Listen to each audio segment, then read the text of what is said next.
À Rome, au-dessus des toits antiques, la coupole de la basilique Saint-Pierre domine la cité comme une planète suspendue, œuvre magistrale de Michel-Ange. Elle semble flotter dans l'air, portée par une lumière qui ne cesse de se renouveler. Au pied de ce colosse de pierre, les jardins du Vatican s'étendent en silence. Ici, les cyprès, les fontaines et les statues composent un paysage intime. Un lieu où la nature et la foi dialoguent depuis des siècles. À quelques pas de la basilique, un autre monde s'ouvre, celui des musées du Vatican. Des kilomètres de galeries, d'œuvres, de fresques et de sculptures. Un labyrinthe d'histoire où chaque salle raconte un chapitre différent de l'humanité. On y croise les maîtres de la Renaissance, les trésors de l'Antiquité et les visions audacieuses des papes mécènes. Dans la salle de Constantin, les murs prennent vie sous les fresques monumentales de Raphaël et de son atelier.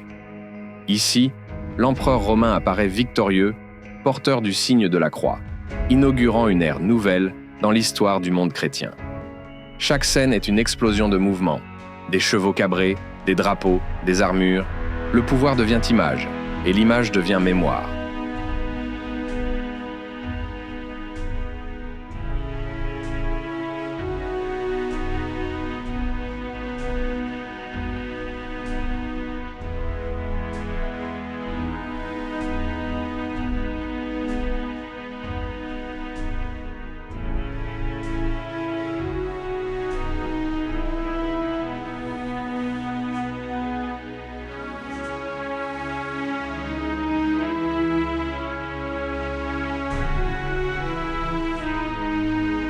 Dans cette fresque, la foi chrétienne triomphe du paganisme. La statue du Christ domine l'espace, tandis que l'idole antique gît brisée au sol. Raphaël transforme l'architecture en théâtre spirituel où la lumière consacre la victoire du nouveau monde.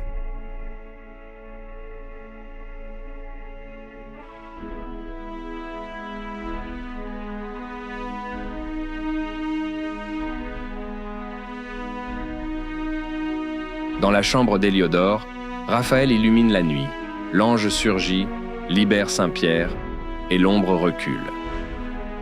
Dans la chambre de la signature, tout change. L'école d'Athènes, sans doute l'une des fresques les plus célèbres du monde, déploie la grande symphonie de la pensée occidentale. Raphaël n'a pas seulement peint des figures, il a représenté l'intelligence humaine dans toute sa splendeur.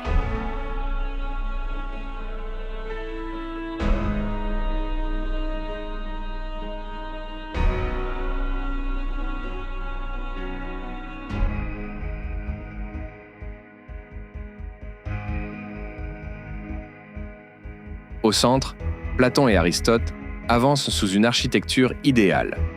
Autour d'eux, philosophes, savants et mathématiciens discutent, enseignent, rêvent. Enfin, la nef de Saint-Pierre. Un espace si vaste qu'il semble absorber le regard. Les colonnes montent comme des arbres de marbre, les dorures scintillent sous la lumière descendue des verrières.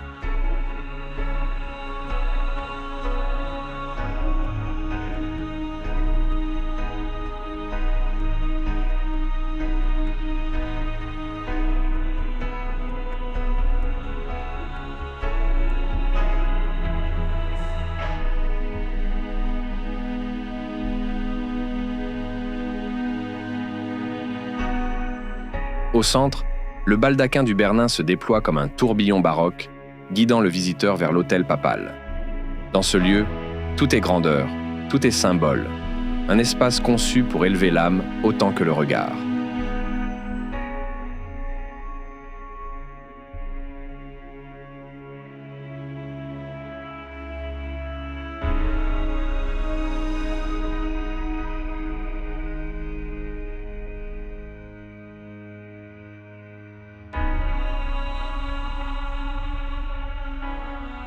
Le Vatican n'est pas seulement un État minuscule, c'est une constellation d'histoires, de chefs-d'œuvre et de croyances.